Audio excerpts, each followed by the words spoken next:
بسم اللہ الرحمن الرحیم۔ السلام علیکم ناظرین میں ہوں احمد مقتصر ڈار اور آپ دیکھ رہے ہیں مشرق نیوز۔ ناظرین آج میرے پیچھے بازار کا جو سین آپ دیکھ رہے ہیں اور آپ یہ سوچ رہے ہوں گے کہ شاید آج کوئی چھٹی ہے یا یہ جلال پور جٹاں کا بازار ہے ہی نہیں، تو ان میں سے دونوں باتوں میں سے ایسی کوئی بات نہیں۔ یہ جلال پور جٹاں کا بازار ہے اور بدلتا ہوا جلال پور جٹاں کا بازار ہے۔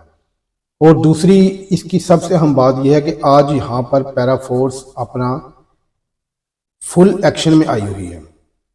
آج پیرا فورس کی جو فورس ہے وہ فل ایکشن میں آئی ہے۔ دکانداروں کو جرمانے ہو رہے ہیں، ان کو بار بار وارننگ بھی دی گئی تھی، لیکن یہ پھر بھی اپنی تجاوزات پیچھے ہٹانے پر تیار نہیں تھے، تو اس وجہ سے آج یہ دکانیں سیل ہو رہی ہیں۔ ناظرین بازار اتنے کھلے، اتنے کشادہ اور اتنے منظم ہو چکے ہیں کہ لگتا ہے جیسے 40 سال نہیں، پورے 30 سال بعد یہ بازار اپنی اصل حالت میں واپس آیا ہو۔ ناظرین جیسے گزشتہ برسوں میں آنے والے سیلاب نے دریاؤں اور ندی نالوں کو ان کی اصل گزرگاہ، اصل چوڑائی اور اصل مقام واپس دلایا تھا، بالکل ویسے ہی آج محترمہ مریم نواز صاحبہ پورے پنجاب میں بازاروں اور سڑکوں کو ان کا اصل حجم، اصلی سائز اور اصلی شکل واپس دلا رہی ہیں۔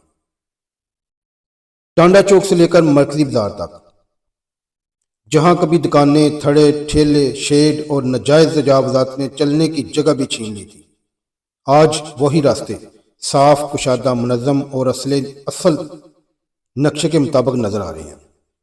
جگہ وہی ہیں مگر پہلی بار اصل جگہ پر۔ ناظرین یہ تبدیلی یوں ہی نہیں آئی، بلدیہ جلال پور جٹاں نے بار بار وارننگ دینے کے بعد آج عملی کارروائی کرتے ہوئے اپنی حدود سے تجاوز کرنے والوں کی دکانیں سیل کی ہیں۔ صرف بازار ہی نہیں، قبرستانوں کے طرف خالی پلاٹس اور وہ مقامات جہاں برسوں سے کوڑے کے ڈھیر بنتے تھے، آج آپ دیکھ رہے ہوں گے کہ وہ صاف ہو رہے ہیں، جیسے پورے شہر میں نظم و ضبط کا ایک نیا دور شروع ہو چکا ہو۔ ناظرین بازار کو آج پہلی دفعہ یوں دیکھ کر احساس ہوتا ہے کہ یہ شہر بھی وہی ہے، لوگ بھی وہی ہیں، لیکن انتظامیہ پہلی بار جاگتی ہوئی محسوس ہو رہی ہے۔ اور یقین کریں اگر اس بگڑی ہوئی قوم، اس بے ترتیب معاشرے اور اس لاپرواہ عوام کے ساتھ اسی طرح قانون کے مطابق سختی اور نظم و ضبط کے ساتھ سلوک جاری رہا تو اس ملک کو ترقی سے روکنے والا کوئی پیدا نہیں ہوگا۔ ناظرین یہ تھی آج کی تازہ صورتحال جلال پور جٹاں سے۔ مزید اپ ڈیٹس کے لیے مشرق نیوز کو سبسکرائب کریں۔ اللہ حافظ۔